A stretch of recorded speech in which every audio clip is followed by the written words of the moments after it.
சுவையான வெந்தய குழம்பு எப்படி பண்ணலான்னு பார்க்கலாம். 2 டேபிள் ஸ்பூன் ஆயில், எண்ணெய் நல்லா காஞ்ச பிறகு 1 டேபிள் ஸ்பூன் கடுகு, உளுத்தம்பருப்பு, ஜீரகம், மிளகு, வெந்தயம், மல்லி, 10 பற்கள் பூண்டு நான் உரித்து வச்சுருக்கேன். ஸோ அப்படியே போட்டுட்டு அப்புறம் ஒரு வரமிளகா 2ஆக நறுக்கி போட்டிருக்கேன்.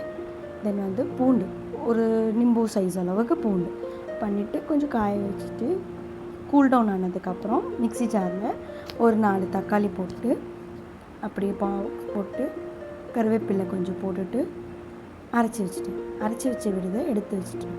திருப்பி அதே பேனில் எண்ணெயை சூட் பண்ணிவிட்டு கடுகு, ஒரு உளுத்தம் பருப்பு கொஞ்சோண்டு 1 ஸ்பூன், தென் கடலைப்பருப்பு, அதுக்கப்புறம் வெந்தயம் சும்மா டேஸ்ட்டுக்காண்டி, கருவேப்பிலை, ஜீரகம் போட்டதுக்கப்புறம் ஒரு வதக்கிட்டு லைட்டாக வதக்கிட்டு நம்ம அரைச்சி வச்ச பேஸ்ட்டை அப்படியே இதில் போட்டுற வேண்டியது. போட்டுட்டு நல்லா கிளறி விட்டுக்கணும். கிளறி விட்டதுக்கப்புறம் கொஞ்சோண்டு மஞ்சத்தூள், அதுக்கப்புறம் சாம்பார் பொடி, நான் ஆச்சி பெருங்காய பொடி கொஞ்சம் நாளுக்கு யூஸ் பண்ணிக்கிட்டு இருக்கேன், நல்லாயிருக்கும். அப்புறம் வந்து இதில் கொஞ்சோண்டு தண்ணி மிக்ஸ் பண்ணிக்கோங்க. கிளறி விட்டுட்டு உப்பு போடுங்க. ஓகேவா? தேவையான அளவு உங்களுக்கு பக்குவத்துக்கு மூடி வச்சுருங்க. அப்பப்போ கிளறி விட்டுக்கோங்க, அடி பிடிக்காமல் இருக்கும். அப்போ தான், இல்லைன்னா அடி பிடிக்கும். நல்லா கொதி வரணும்.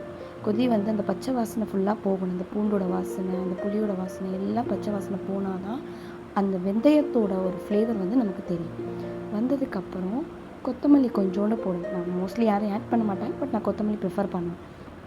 ஒரு நெய் போட்டு பொடியாக நறுக்கிய உருளைக்கிழங்கு அன்றைக்கி பண்ணியிருந்த ரோஸ்ட்டு. ஸோ ரெண்டுமே காம்பினேஷன் செம்மையாக இருக்குது. ட்ரை பண்ணி பாருங்கள், என்ஜாய் பண்ணுங்கள், கமெண்ட்டில் சொல்லுங்கள்.